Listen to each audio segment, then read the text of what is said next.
नमस्कार। RRC news के हिंदी समाचार बुलेटिन में मैं मानसी आपका स्वागत करती हूँ। सबसे पहले एक नजर आज की सुर्खियों पर। हेडलाइन्स प्रायोजक आरआरसी ब्रॉडबँड, अकोल्यातील सर्वात स्वस्त आणि वेगवान कनेक्शन। महत्वपूर्ण विषयों को लेकर महापालिका की सर्वसाधारण सभा संपन्न। सभा में विरोधी गायब होने से सभी विषय एकमत से हुए मंजूर। महापालिका परिसर में विरोधी दल ने किया प्रतिसभा का आयोजन। प्रतिसभा में सत्ताधारी दल के तानाशाही का किया जोरदार निषेध।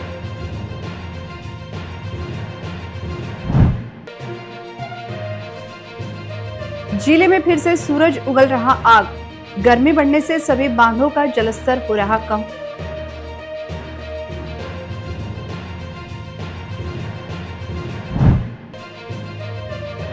शहर में बेखौफ होकर दौड़ रहे ओवरलोड वाहन। ओवरलोड वाहनों के कारण कभी भी बड़ा हादसा होने की संभावना।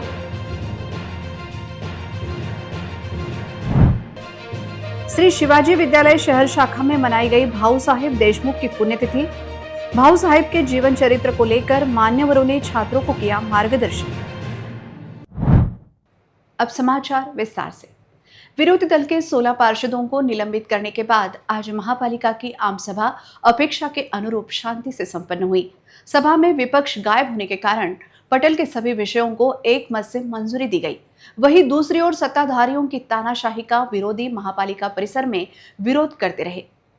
सभा शुरू होने के पहले ही विरोधी दल मनपा परिसर में टेंट डालकर बैठे थे। तब स्थायी समिति सभापति विजय अग्रवाल तथा वरिष्ठ पार्षद सुनील मेश्राम ने उन्हें धूप में बैठने की बजाय अंदर बैठने के लिए कहा, लेकिन विरोधी अपनी बात पर अटल थे। सभा की शुरुआत होते ही सबसे पहले स्वीकृत पार्षदों को महापौर तथा आयुक्त के हाथों प्रमाण पत्र प्रदान किए गए। इसके बाद सभी विरोधियों ने पार्षदों का निलंबन पीछे लेने की मांग की। तब महापौर ने उन्हें निलंबन की समय अवधि कम करने का आश्वासन दिया, लेकिन विरोधी दल निलंबन तुरंत पीछे लेने की मांग पर कायम था। सभागृह के भीतर ही सत्ता दल की तानाशाही का विरोधी करने लगे। तब महापौर ने सभी को बाहर जाने के निर्देश दिए। इसके बाद सर्वसाधारण सभा का कामकाज शुरू हुआ।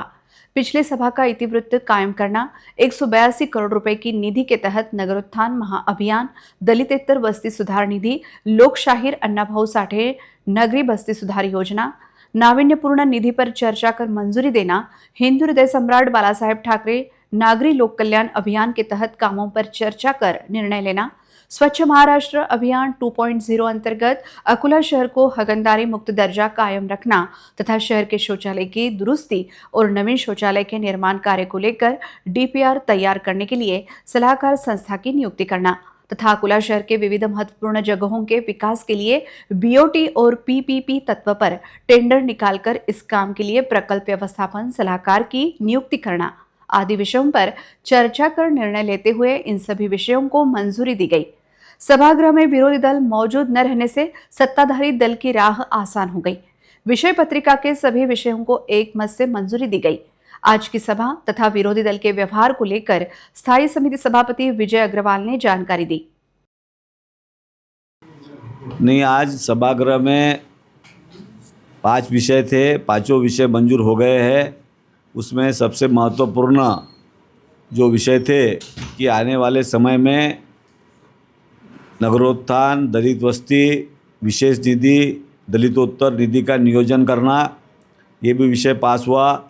महाराष्ट्र शासन को अकोला भारत स्वच्छ अभियान के माध्यम से शौचालयों का डीपीआर बनाने के लिए तैयार कर उसमें नियुक्त करना और अकोला शहर की जो जगह है, कुछ जगह अकोला महापालिका की है, कुछ जगह सरकार की है, कुछ जगह सरकार से मांगनी है, कुछ जगह कोर्ट में चालू है। ये सब जगहों का निराकरण करने के लिए, डेवलपमेंट करने के लिए, उनकी निविदा निकालने के लिए, अपने को नियुक्त करने के लिए जो प्रस्ताव था वो भी पास हुआ है और सारे विषय पास हुए हैं। विरोधी पक्ष का वो अधिकार है, वो प्रति कुछ भी कर सकते हैं, पर वो उनका सपना है, वो अस्तित्व में आना बहुत मुश्किल है, वो आएगा भी नहीं और जो उन्होंने किया उसके लिए उनको शुभेच्छा है।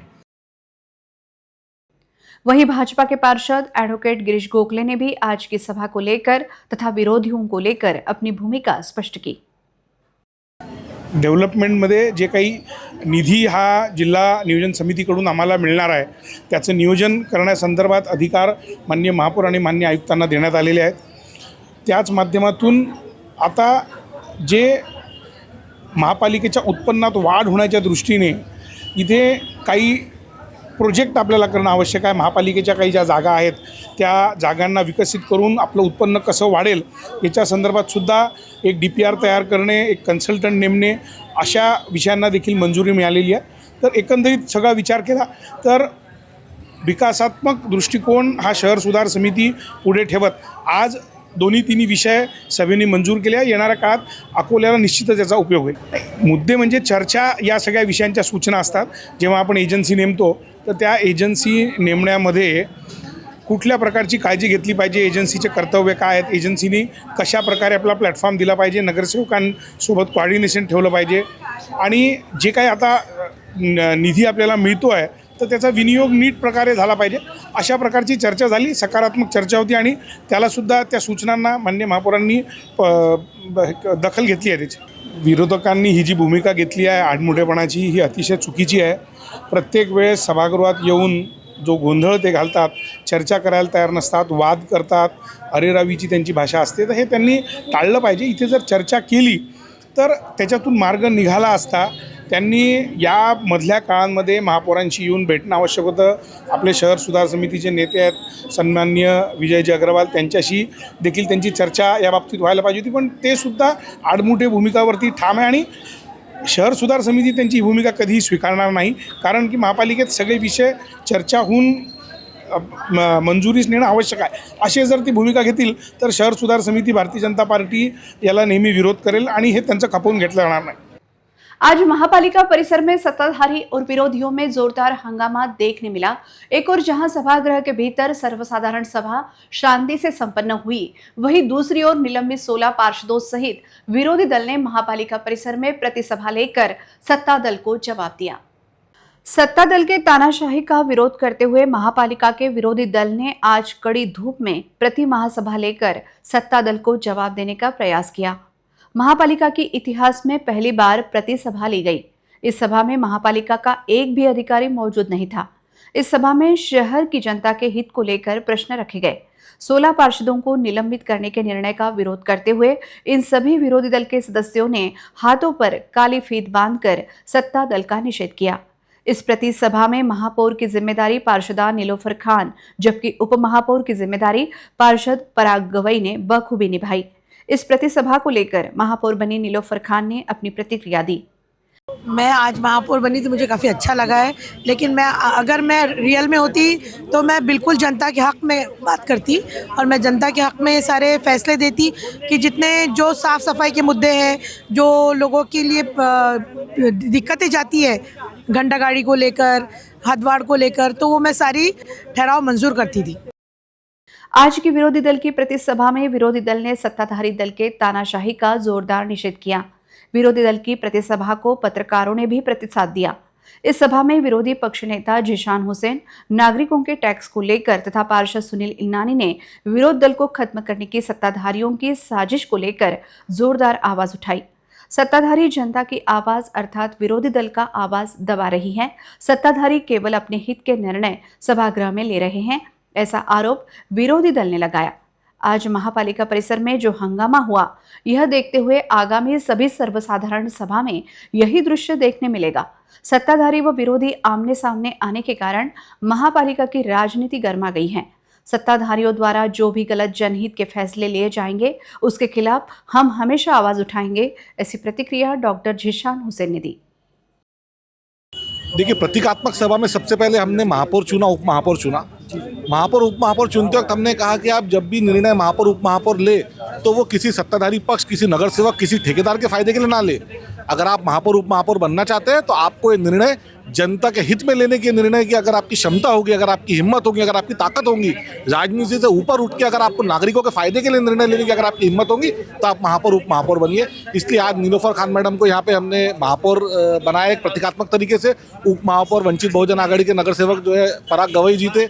हम लोगों ने आज यहाँ पे कई मुद्दों पर बात की, जैसे चाहे वो पीड़ित वार्ड हो, घंटा गाड़ी का एक मुद्दा यहाँ पे आया कि अभी ऐसा हमें पता चला है कि 13 तारीख की आम सभा में जो हर घर से घर जाके कचरा संकलन करने की जो प्रक्रिया है, उस प्रक्रिया में घंटा गाड़ी के 600 रुपये हर नागरिक के टैक्स में जोड़ के वसूल करने का षड्यंत्र और एक विशेष ठेकेदार को मदद करने का षड्यंत्र जो है सत्ताधारी पक्ष के द्वारा यहाँ पे रचा जाने वाला है। तो आज हमने यहाँ पे ठहराव पास किया कि कचरा साफ करना ये महानगर पालिका का दायित्व है, ये महानगर पालिका की जिम्मेदारी है। इसलिए कचरा उठाने के लिए अगर आप पैसा लोगे, टैक्स में अलग साफ सफाई का पैसा लोगे, तो ये नागरिकों के साथ में ये खेल है, खिलवाड़ है। और आज हमने यहाँ पे ठहराव पारित किया, प्रतीकात्मक तरीके से पारित किया कि आने वाले वक्त में घंटा गाड़ी हो चाहे कचरे का संकलन हो, इसके लिए नागरिकों से पैसा वसूल नहीं किया जाए। इसी तरीके से एक पद्धति यहाँ पे हो गई है कि कोई भी चीज़ के लिए आपको अगर बेचना हो तो एक डीपीआर बनाने के लिए एक अभिकर्ता को नियुक्त किया जाता है। आज हमने कुत्तों की गिनती किस तरह से की जाए, मच्छरों की गिनती की जाए, इसके लिए भी एक अभिकर्ता नेमने के लिए, उसकी नियुक्त करने के लिए, साथ में एक डीपीआर बनाने के लिए एक प्रतीकात्मक एक ठहराव पारित किया था, प्रस्ताव रखा था कि इस शहर में कितने मच्छर है उनको गिना जाए, उनकी गिनती की जाए और इसके लिए भी किसी ठेकेदार को पैसा दिया जाए। तो ये एक प्रतीकात्मक तरीका था ये बताने के लिए कि आज सत्ताधारी पक्ष का एक मोडस ऑपरेंडी हो गया है। कुछ भी काम करना है तो एक अभिकर्ता को नियुक्त करो, डीपीआर में अनाप शनाप किस्म से पैसे लो और काम हो ना हो, मुद्दा हल हो ना हो, उसका पैसा ठेकेदार के जेब में जाए और ठेकेदार के जरिए इनके जेब में जाए। इस मुद्दे पे भी हमने यहाँ पे आके एक ठहराव पारित किया कि आने वाले वक्त में कम से कम उनको शर्म आ जाए कि इस तरीके से बार बार जनता को लूटने का षड्यंत्र रचना बंद कर दे। आने वाली 2 सभा में भी इसी तरह आपका प्रतिक्रिया रहेगी? हमारी प्रतिक्रिया, हमारा प्रतिसाद ये बढ़ते रहेगा आने वाले वक्त में। और अब हम इस बार तो हमने थोड़ा मान सम्मान रखते हुए सिर्फ ये कहा है कि उनकी ऐसी सोच है।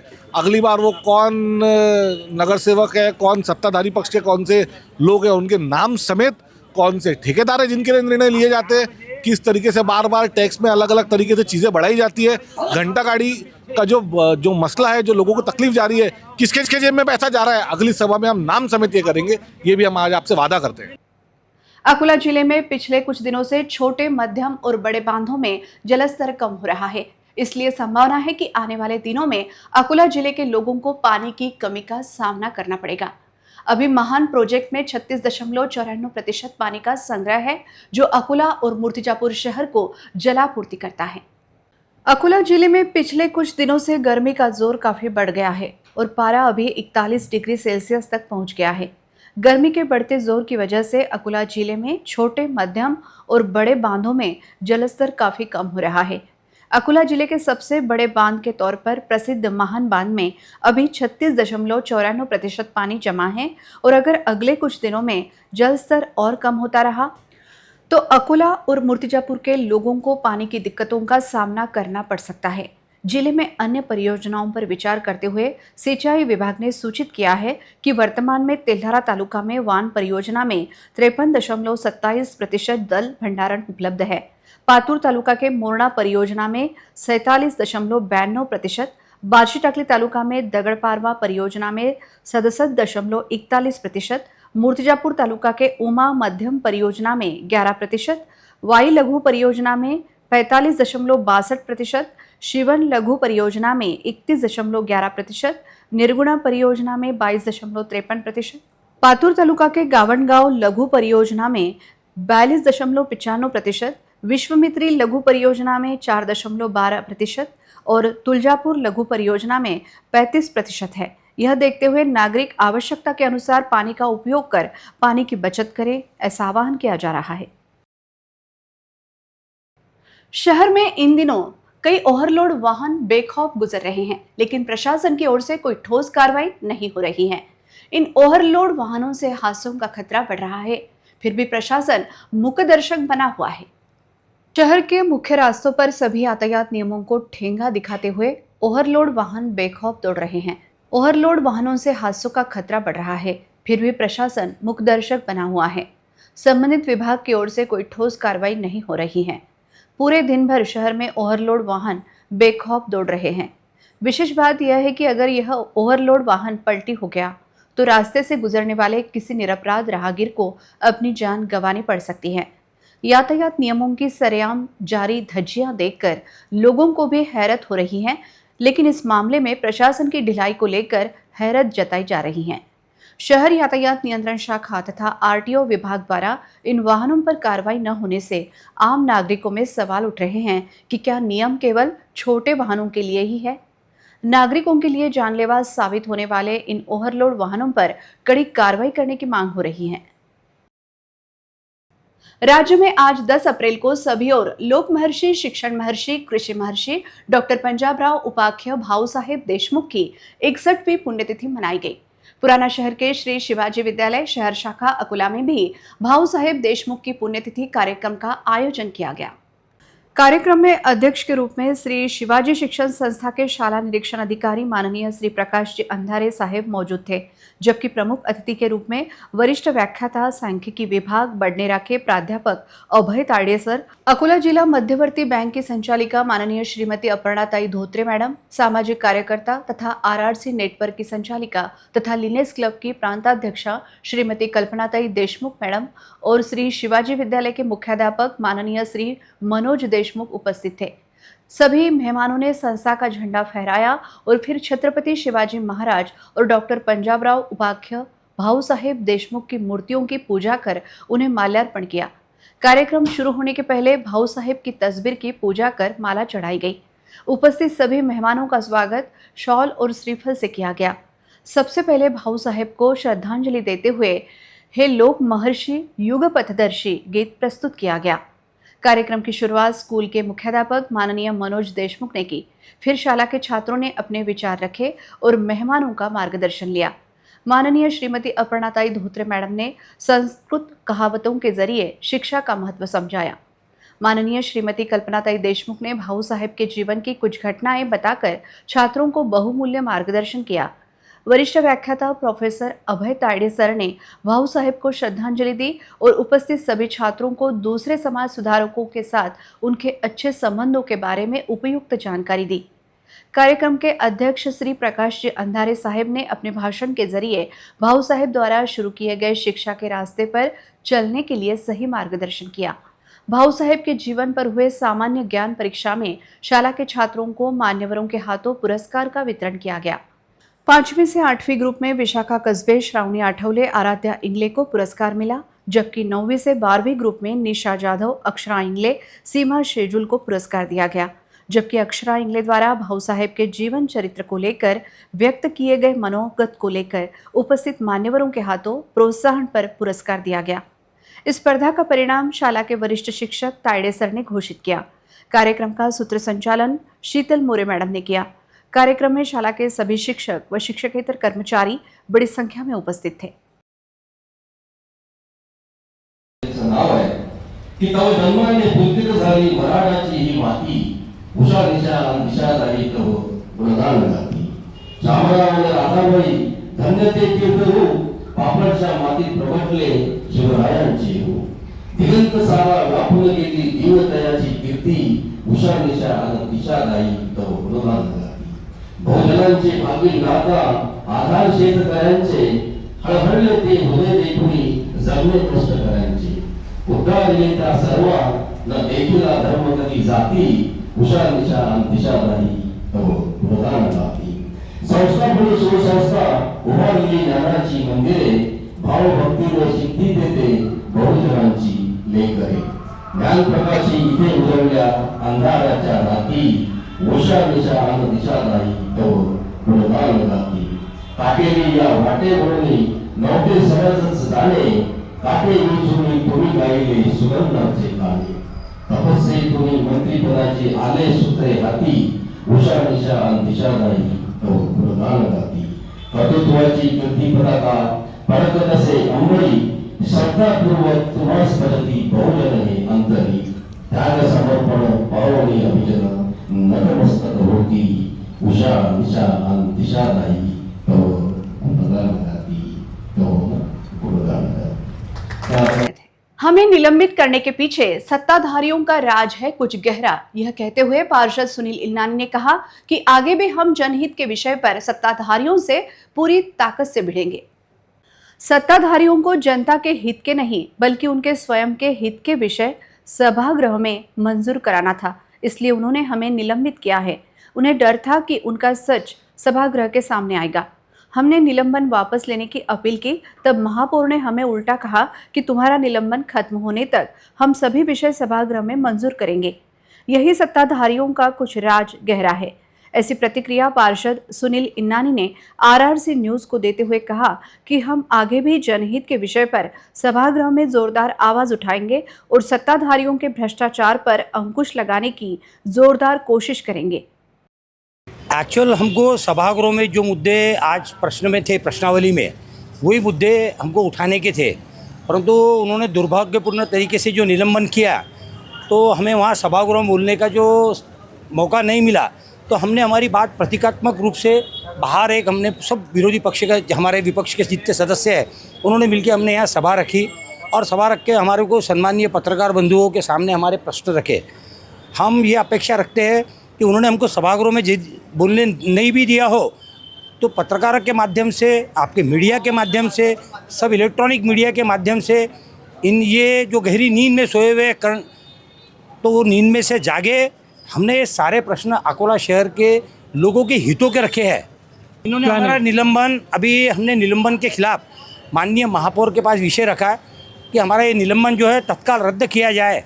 तो उन्होंने कहा मैंने आपका निलंबन 15 दिन के लिए किया है, उसमें हम 3 मीटिंगें सल्टा लेंगे। तो ये बात मुझे अच्छी नहीं लगी कि 15 दिन में हम 3 मीटिंग सल्टा लेंगे, तो इसमें पीछे क्या राज है, ऐसी क्या बात है जो छुपानी है।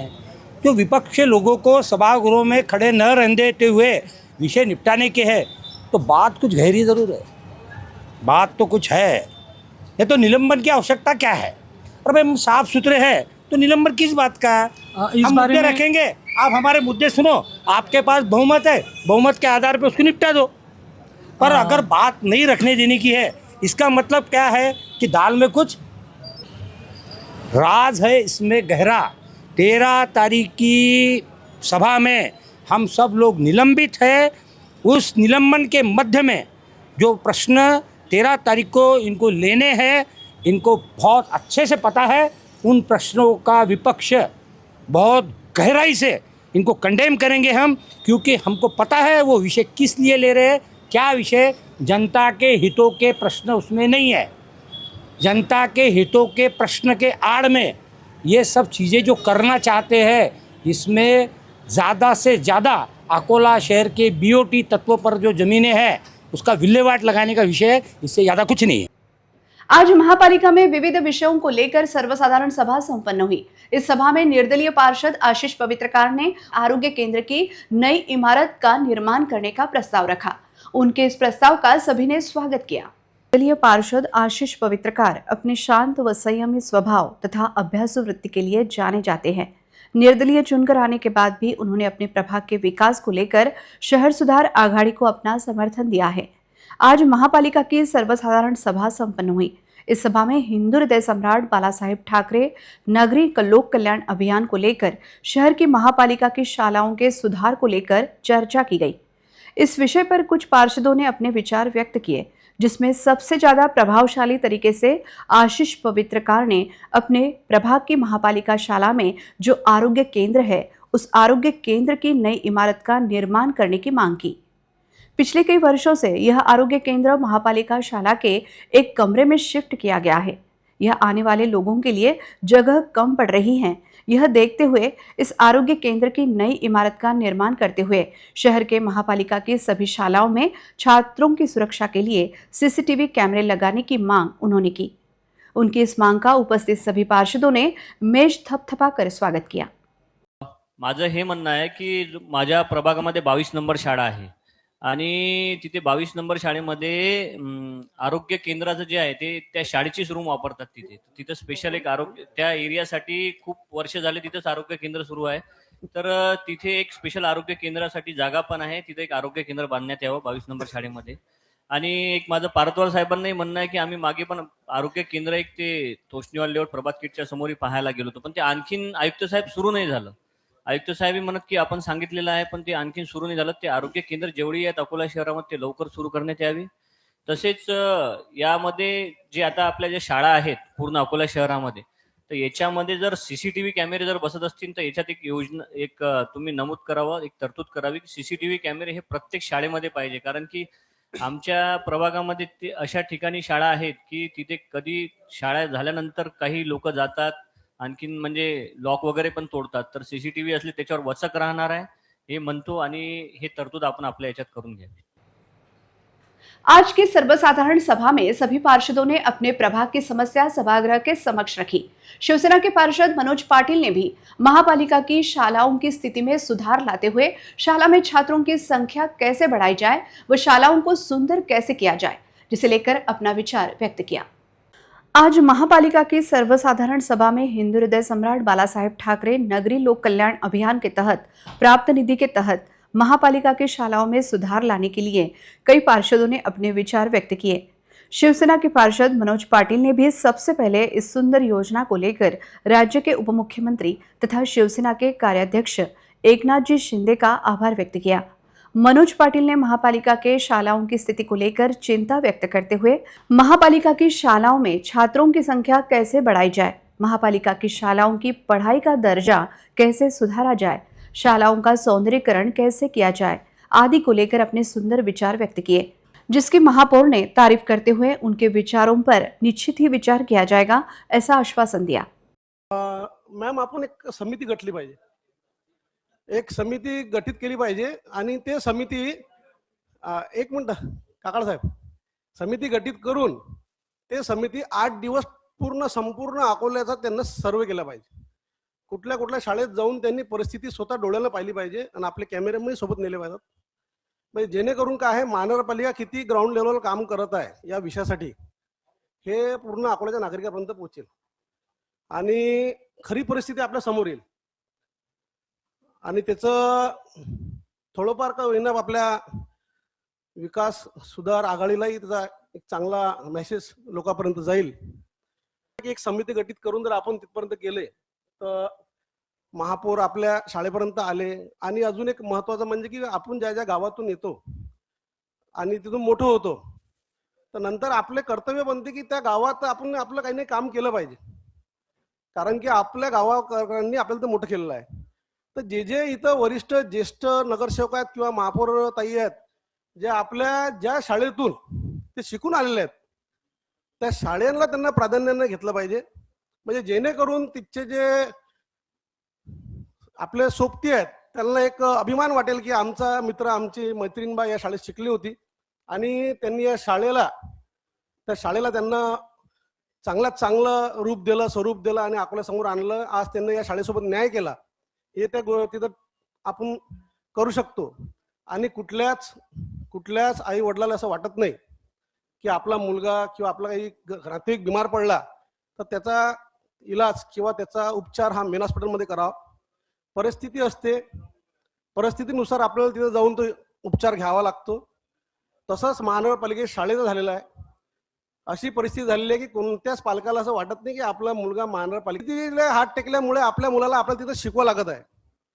तर ते परिस्थिती आपल्याला बदलायची असेल तर माझी परत विनंती आहे की एक समिती गठीत करावी आणि समिती गठीत करून त्यात काही ज्येष्ठ नगरसेवक काही महापौर सगळे घेऊन ते व्यवस्थित शाळा पाहून त्याची पटसंख्या पाहून सगळ्या गोष्टी पाहून ज्या शाळेला खरंच प्राधान्य द्यायला पाहिजे अशा शाळेला स्वतः जाऊन वैयक्तिकरित्या पाहून त्या शाळेला प्राधान्य देऊन त्याचं काम करावं। बस या ठिकाणी एवढंच बोल। मनोज भाऊंनी जो विषय मांडला आता ती समिती बनवायची म्हणून, तर आपण समिती बनवू आणि काकड़दादांना त्याचे अध्यक्ष करू।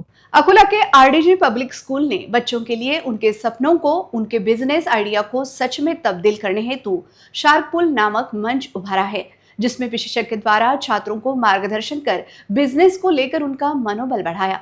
इस कार्यक्रम में बाहर गांव की शालाओं के छात्र भी शामिल हुए थे।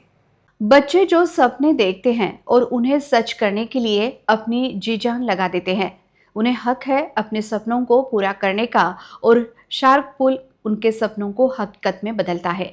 शार्क पूल प्रतियोगिता के कुल मिलाकर 4 राउंड है। पहले राउंड में 143 विद्यार्थियों ने अपना नामांकन किया। दूसरे राउंड में 40 विद्यार्थियों को तीसरे राउंड के लिए चुना गया। तीसरा राउंड दिनांक 6 से 9 अप्रैल के बीच में लिया गया। इस प्रतियोगिता में अकोला ही नहीं बल्कि कश्मीर, बरेली, नासिक, पीलीभीत के विद्यार्थियों ने बड़े उत्साह से सहभाग दर्शाया। इसमें बच्चों के बिजनेस आइडिया के प्रस्तुतिकरण इतने शानदार थे कि परीक्षक और दर्शकगण दंग रह गए। इसमें नासिक से विद्यार्थियों की टीम एक 2 व्हीलर साथ लेकर अकोला में आ पहुंची, जो उन्होंने खुद इजाद की थी। विद्यार्थी अपने द्वारा बनाई गई यह 2 व्हीलर ऊपर दूसरी मंजिल पर ले आए और सबको दंग कर दिया। उनके शानदार प्रस्तुतिकरण ने परीक्षकों के निर्णय को भी कठिन बना दिया।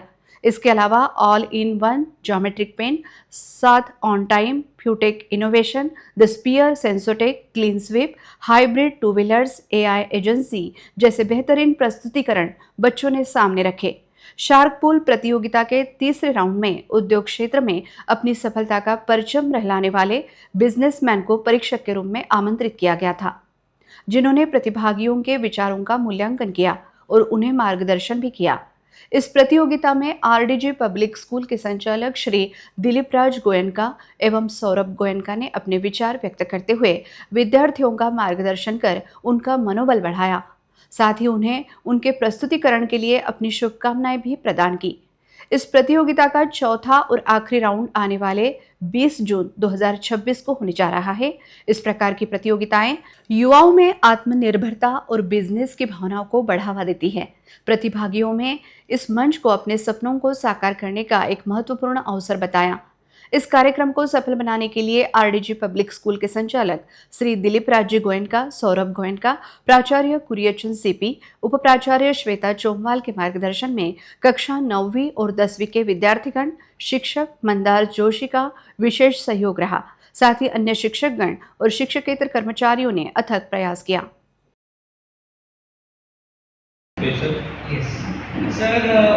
Basically, I am Jain. He is my brother. He is also Jain. So Vardhaman is the name of our god, Vardhaman Mahavir. So we have named the product after him.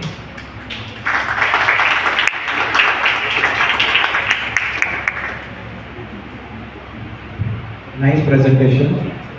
And again, I would like to ask you, what do you feel is the USP of your product? Do you have a working model? Doctor Panjabrao उपाख्य भाऊसाहेब देशमुख का शैक्षणिक, सामाजिक और कृषि क्षेत्र में उल्लेखनीय योगदान रहा है। भारत एक कृषि प्रधान देश है। डॉक्टर भाऊसाहेब देशमुख ने पूरी जिंदगी किसानों और शिक्षा क्षेत्र की तरक्की के लिए काम किया। वह एक दूरदृष्टि वाले नेता थे, ऐसा प्रतिपादन विधायक सुलभा खोड़के ने किया। इस अवसर पर कई मान्यवर अतिथि उपस्थित थे। शिक्षण महर्षि डॉक्टर पंजाबराव उर्फ भाऊसाहेब देशमुख की 61वीं पुण्यतिथि के अवसर पर आयोजित श्रद्धांजलि एवं मानवंदना कार्यक्रम में वह बोल रही थी। अमरावती शहर के शिवाजी नगर स्थित डॉक्टर पंजाबराव देशमुख स्मृति भवन में श्री शिवाजी शिक्षण संस्था के तत्वावधान में आयोजित कार्यक्रम में वह बोल रही थी। कार्यक्रम की अध्यक्षता संस्था के अध्यक्ष श्री हर्षवर्धन देशमुख ने की, जबकि कार्यक्रम में मुख्य अतिथि के रूप में जिलाधिकारी आशीष एरेकर, राज्यसभा सदस्य डॉक्टर अनिल बोंडे, सांसद बलवंत वानखेड़े, विधायक संजय खोड़के, विधायक सुलभाताई खोड़के एवं महापौर श्री चंद तेजवानी सहित कई जनप्रतिनिधि व अन्य मान्यवर कार्यक्रम में शामिल थे। शिक्षण महर्षि डॉक्टर पंजाबराव साहेब देशमुख की पुण्यतिथि के उपलक्ष्य में अमरावती शहर के पंचवटी चौक स्थित भाऊ साहेब के पुतले के समीप आयोजित कार्यक्रम में श्री शिवाजी शिक्षण संस्था के अध्यक्ष, उपाध्यक्ष, सचिव तथा कार्यकारिणी सदस्य द्वारा भाऊ साहेब देशमुख को आदरांजलि अर्पित की गई। उपस्थित सभी मान्यवरों ने इस अवसर पर भाऊ साहेब के जीवन कार्य पर प्रकाश डालकर उन्हें श्रद्धांजलि अर्पित की। कार्यक्रम में बड़ी संख्या में नागरिक उपस्थित थे। सभी नागरिकों ने इस महान शिक्षाविद को श्रद्धांजलि अर्पित की।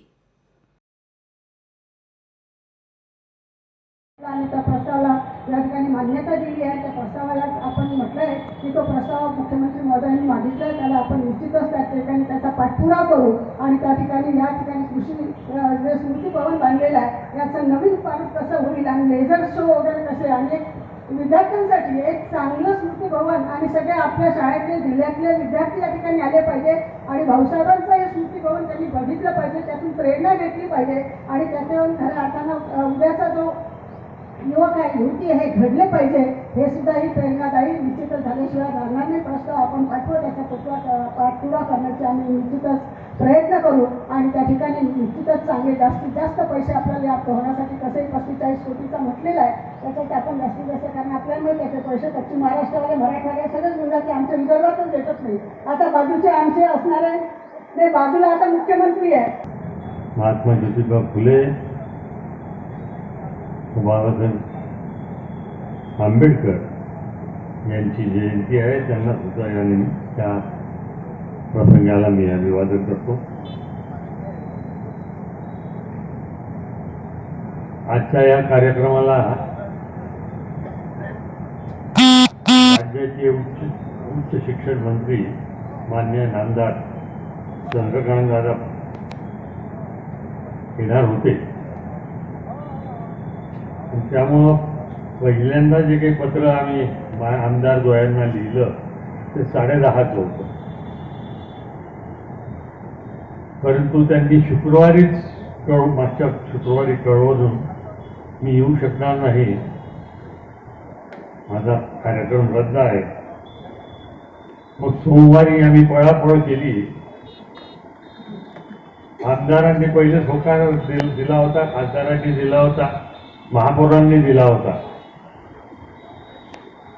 मग आता कोणीतरी असावं शासकीय अधिकारी म्हणून आम्ही प्रयत्न केला आणि जिल्हाधिकाऱ्यांनी होकार दिला, त्यांचा मी आभार मानतो आणि उपस्थित पण झाले. परंतु त्यांच्या पूर्वनियोजित कार्यक्रमामुळं त्यांना इथून लवकर जावं लागलं. अमरावती शहर के खोलापुरी गेट थाना अंतर्गत आने वाले महादा कॉलोनी स्थित क्रिकेट मैदान के पास गुरुवार शाम एक युवक की बेरहमी से हत्या करने की घटना सामने आई थी. पुलिस ने 3 घंटे के भीतर ही इस हत्या में शामिल 2 आरोपियों को गिरफ्तार किया. प्राप्त जानकारी के अनुसार गुरुवार शाम करीब 5 बजे क्रिकेट मैदान के पास स्थित खुले जिम के नजदीक एक इमारत के पीछे मृतक का शव संदिग्ध अवस्था में पाया गया. मृतक के शरीर पर लाठी और बेल्ट से मारपीट के गंभीर निशान पाए गए थे. पुलिस ने मृतक की शिनाख्त करने पर मृतक का नाम किरण पुणतांबेकर मालूम पड़ा, जो स्वस्ति श्री अपार्टमेंट अकोली का रहने वाला था. मृतक चांदूर रेलवे बस डिपो में कंडक्टर के पद पर कार्यरत था. हालांकि वह लंबे समय से ड्यूटी पर नहीं जा रहा था, उसे शराब की लत थी.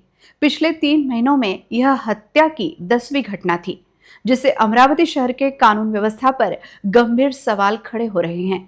स्थानीय अपराध शाखा पुलिस ने रात 8:30 बजे इस हत्या में शामिल 2 आरोपियों को धर दबोचा. आरोपियों में आकाश अंतराम ध्रुवे तथा स्वप्निल साहेबराव चतुर का समावेश है. अकोली रेलवे स्टेशन के पास देशी शराब भट्टी पर शराब पीने के विवाद से दोनों आरोपियों ने किरण पुणतांबेकर को क्रिकेट मैदान में लात घूंसों, लाठी और बेल्ट से पीट कर मार डाला. पुलिस जांच में आरोपियों ने हत्या की बात कबूल की. दोनों ही आरोपी बडनेरा रेलवे स्टेशन से शहर से दूर भागने की फिराक में थे, लेकिन उसके पहले ही पुलिस ने उन्हें गिरफ्तार कर लिया. अकोला शहर में एक बार फिर सेंधमारी की घटना सामने आई है. डाक्यू रोड पुलिस थाने की हद में आने वाले अमरप्रीत कॉलोनी में एक घर में अज्ञात चोर ने चोरी करते हुए लाखों रुपए का माल पार कर दिया. घटना के कारण परिसर में खलबली मच गई है. अकोला शहर के डाक्यू रोड पुलिस थाने के हद में आने वाले अमरप्रीत कॉलोनी निवासी मुरली विजय ढोले के घर में बीती रात अज्ञात चोरों ने चोरी करते हुए लाखों का माल पार कर दिया. चोरों ने घर के अलमारी में रखे सोने चांदी के जेवरात तथा कुछ नगद पार करने का प्राथमिक अंदाज व्यक्त किया जा रहा है. घटना के कारण परिसर में एक ही खलबली मची है. चोरी की घटना से परिसर के नागरिकों में भय व्याप्त हो गया है. घटना की जानकारी मिलते ही डाक्यू रोड पुलिस घटनास्थल पहुंची थी. पुलिस ने पंचनामा कर आगे की जांच शुरू कर दी. परिसर में चोरी की घटनाओं को देखते हुए रात के समय पुलिस की गश्त बढ़ाने की मांग नागरिक कर रहे हैं. अंत में एक नजर आज की सुर्खियों पर. हेडलाइन्स प्रायोजक RRC ब्रॉडबँड, अकोल्यातील सर्वात स्वस्त आणि वेगवान कनेक्शन. महत्वपूर्ण विषयों को लेकर महापालिका की सर्वसाधारण सभा संपन्न. सभा में विरोधी गायब होने से सभी विषय एकमत से हुए मंजूर. महापालिका परिसर में विरोधी दल ने किया प्रतिसभा का आयोजन. प्रतिसभा में सत्ताधारी दल के तानाशाही का किया जोरदार निषेध।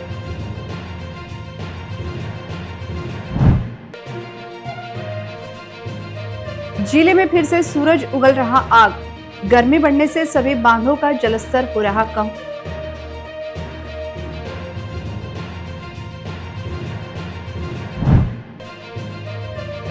शहर में बेखौफ होकर दौड़ रहे ओवरलोड वाहन, ओवरलोड वाहनों के कारण कभी भी बड़ा हादसा होने की संभावना।